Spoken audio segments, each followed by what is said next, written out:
YouTube இன்ஸ்டாகிராமில் எல்லாத்துலேயும் பார்த்தீங்கன்னா கேரளாவிலேருந்து கப்பீஸ் ஆர்டர் போட்டு வாங்குறாங்க, இம்போர்ட்டட் கப்பீஸு. நம்மளும் அதுமாரி ஆர்டர் போட்டு வாங்கலான்னு பிளான் பண்ணி ஆர்டர் போட்டோங்க.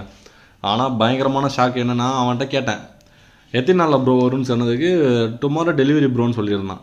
ஆனால் பார்த்தீங்கன்னா காசு போடுற வரைக்கும் அப்படி சொல்லிவிட்டு காசு போட்ட உடனே நெக்ஸ்ட் வீக் தான் ப்ரோ வரும் அப்படின்னு சொல்லிட்டான். நெக்ஸ்ட் வீக் தான் டெலிவரியே போடுவேன் அப்படின்னு சொல்லிட்டான்.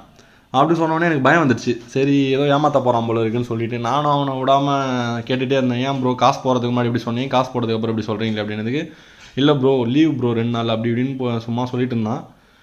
எங்கே வராதுன்னு நினச்சிட்டே இருந்தேன். பார்த்தீங்கன்னா வந்துடுச்சு. எனக்கு ரொம்ப ஷாக்கிங்காக இருந்துச்சு. நான் சரி போச்சு காசு அப்படின்னு நினச்சேன். பார்த்தீங்கன்னா வந்துடுச்சு. நான் போட்டிருக்க கப்பீஸ் பார்த்தீங்கன்னா ஜெட் பிளாக்ல பார்த்தீங்கன்னா 2 பேர், அது சில்லி மொசாக்கில் 2 பேர், பிளாட்டினம் ரெட்டைல் டம்போயரில் வந்து 2 பேர் போட்டிருந்தேன். அப்புறம் ஃபுட் ரெட்டில் ஒரு பேர், பர்பிள் பெரி டம்போயரில் வந்து பார்த்தீங்கன்னா ரெண்டு பேர் போட்டிருந்தேன். பர்பிள் பெரி மட்டும் டவுட்டாக இருக்குது, ஒரிஜினலாக இல்லை வேறு ஏதாவது கொடுத்துட்டாங்களா அப்படின்னு தெரியல. மற்றபடி நல்லா இருந்துச்சு குவாலிட்டிலாம்.